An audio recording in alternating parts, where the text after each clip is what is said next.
Le grand direct des médias avec Thomas Joubert. Cette nuit à Los Angeles avait lieu les Emmy Awards, la cérémonie qui récompense les meilleures séries télé. Au palmarès, on retrouve Game of Thrones ou encore Mr. Robot avec le prix du meilleur acteur pour Rami Malek. Mr. Robot qui sera lancé ce soir en France à 22h40 sur France 2.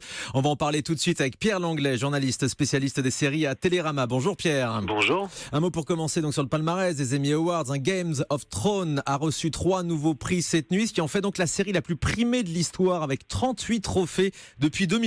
Honnêtement, c'est mérité. C'est mérité si on pense à l'impact qu'a la série sur le quotidien des gens. Il suffit de voir, même quand elle n'est pas diffusée, vous trouverez quand même des gens à la machine à café dans le métro pour en parler. Donc oui, c'est mérité. Après, on peut toujours contester et dire que parmi ces prix-là, il y a eu pas mal de prix plus techniques parfois, et que c'est aussi un grand divertissement et qu'elle est pas si bonne maintenant qu'elle pouvait l'être dans les premières saisons. Mais clairement, Game of Thrones restera dans l'histoire des séries comme peut-être le gros divertissement le plus impressionnant, la grande fresque d'aventure que la télévision attendait peut-être. Donc on aime ou on n'aime pas Game of Thrones, c'est peut-être pas la meilleure série de tous les temps, ça ne l'est sans doute pas d'ailleurs, mais c'est une série imposante et qui donc s'est imposée. À noter également dans le palmarès des Emmy Awards la série Mr. Robot qui a été récompensée. Alors ça tombe bien puisque France 2 commence à la diffuser ce soir à 22h40. Certains la présentent comme la meilleure série du moment. C'est votre avis, Pierre ? C'est en tout cas une des plus fascinantes. On peut contester son appellation de meilleure série du moment parce qu'elle est parfois un petit peu absconse, un peu complexe, on n'est pas trop sûr d'avoir compris ce qui s'y passe. Ça fait aussi partie du plaisir.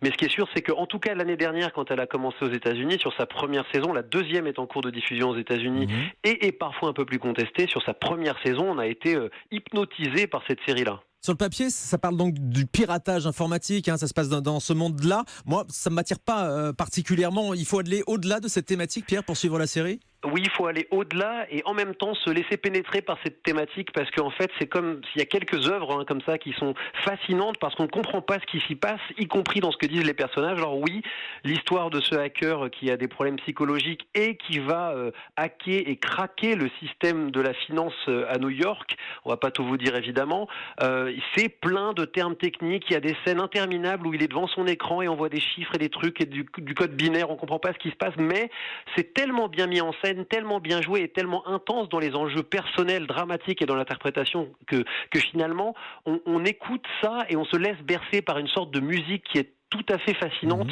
et qui dépasse, je crois, la complexité de ce qu'elle peut dire d'un point de vue purement informatique et qui est, les hackers le confirment, globalement juste. C'est-à-dire qu'ils font pas n'importe quoi, c'est crédible ce qui se passe informatiquement, je dis bien, dans Mr. Robot. Oui, ça a été assez bien documenté. C'est une série qui semble assez obsessionnelle. Alors c'est programmé donc le lundi en deuxième partie de soirée sur France 2. C'est une bonne programmation, selon vous ? C'était pas pour du prime time ? Ça serait trop compliqué pour du prime time et ça serait trop. En plus, c'est une série qui est extrêmement lente, qui est très sombre. Les programmateurs vous diront anxiogène, ce mot qu'il faut suivre, qu'il faut fuir à tout prix. Donc oui, c'est une série de deuxième partie de soirée. C'est même surprenant de la voir sur France 2.